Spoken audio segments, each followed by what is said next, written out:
This is a Nidec Japanese brushless motor that I recently bought on the internet, and it's model number 24H055M020. And this motor is a little bit of a mystery because if you Google and look for any datasheet, you can't find anything. You can find similar motors, but not this 12-pin variant. And if you look at all the comments about these kind of motors that were bought, it says, "We don't understand it. I ordered it from AliExpress, but I can't make it work properly. Seller doesn't even know how to make it work either. Nidec dumped a defective lot. It came without documentation. Don't bother with it. It won't even work." And you know that there's not very much information when you only get 2 pages from Google search. Even from the Chinese website that I bought it from, after scrolling down and translating all the Chinese into English, it says after the wiring method for the feedback, they weren't familiar how it worked. And they also said that if someone could figure out the wiring of this motor, they would be grateful and give you 10 free brushless motors. So I thought to myself, maybe I can find out how this motor works. So I decided that I was going to take this apart and have a look. With it opening, I can have a look at the inside components, and it's a very nice motor with an encoder feedback. I connected up to my Arduino Uno, and I was able to successfully program it to make the motor to spin and function like normal. But the unofficial documentation given by the seller said that you control the motor by PWM, where you would control how long the cycle is on or off using a duty cycle. But in fact, that's not correct. In fact, it is a pulse frequency modulation. To control the speed, you have to increase the frequency. For example, if you have 10 hertz versus 20 hertz, you're going to increase the speed. For this motor, it starts at 1000 hertz, and that will go at 150 rounds per minute, and then each increase by 1000 hertz increases by 150 rounds per minute. And so this PWM should be labeled pulse frequency modulation. So that's the first fix. The second pin, it's labeled as a start-stop pin, but in fact this is actually an enable pin that's activated when it has 12 volts, and if it's open or grounded, then it will be in standby mode. And so 12 volt activates that. And so instead of having started and stop, it should be called enable. I just put it equal to 12 volts, and that will activate the enable pin. The third pin is the brake pin, and you can enable the brake by putting that brake pin to ground, and that will stop the motor from spinning.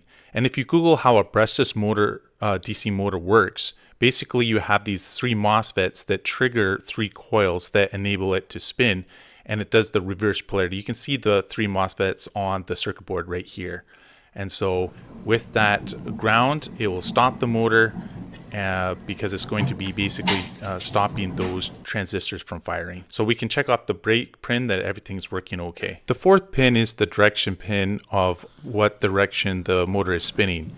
And if you ground that wire, it's going to go in counterclockwise direction, and ground will go into the clockwise direction. And so you can activate this with any kind of port.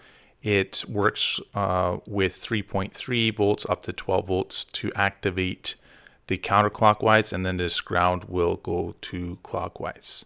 Next up, we have kind of these mystery pins 5, 6, and 7, and there's for feedback.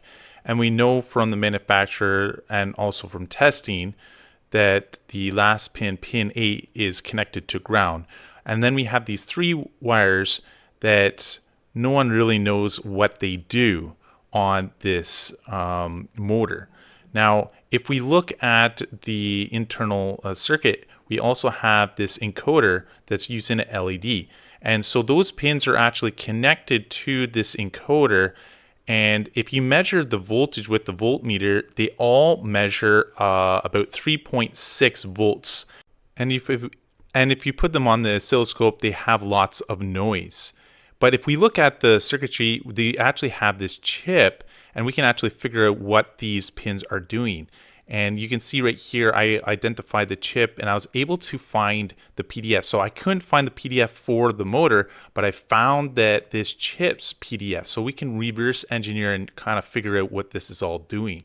And it's really nice to get all this data. And so that's why I knew how the motor worked, how the brakes work, and all this. And it gives you all the details. Now we just have to figure out how to get the feedback so that we can figure out the RPM of our motor.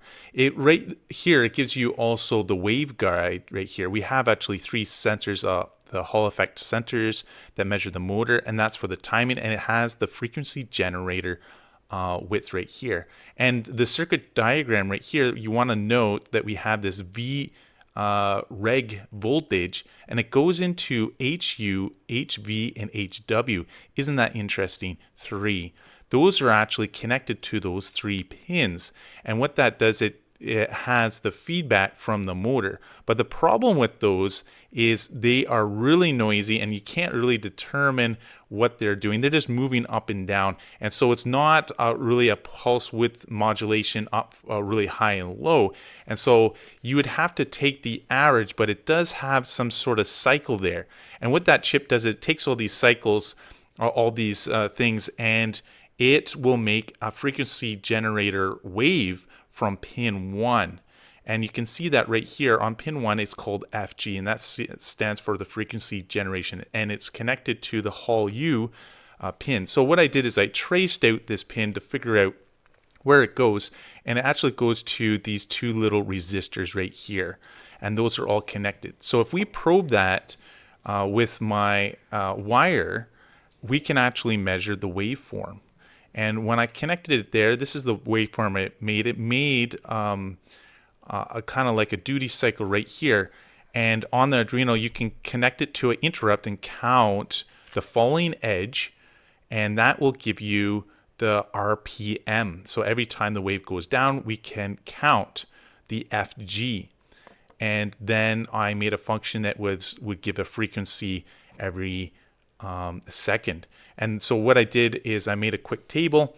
I changed the different speeds, and I measured the frequency generation number per second. And then I made this little handy table with all the different values to figure out all the information. So at 400 hertz, we get a frequency generation of 6 per second. And then that will do 1 round in 1 second. I did it in slow-mo, using my phone just to verify all this data. And the summary is every increase in 100 hertz will increase the motor speed by 150 rounds per minute. And if you want it in rounds per second, 400 hertz is equal to 1 round in 1 second. Just note the lowest frequency is 250 hertz, because if you go any lower, it actually increases in speed. It doesn't decrease in speed. And so this is rated from 1000 hertz to 16,000 hertz, but it also can go down to the range of 250 hertz.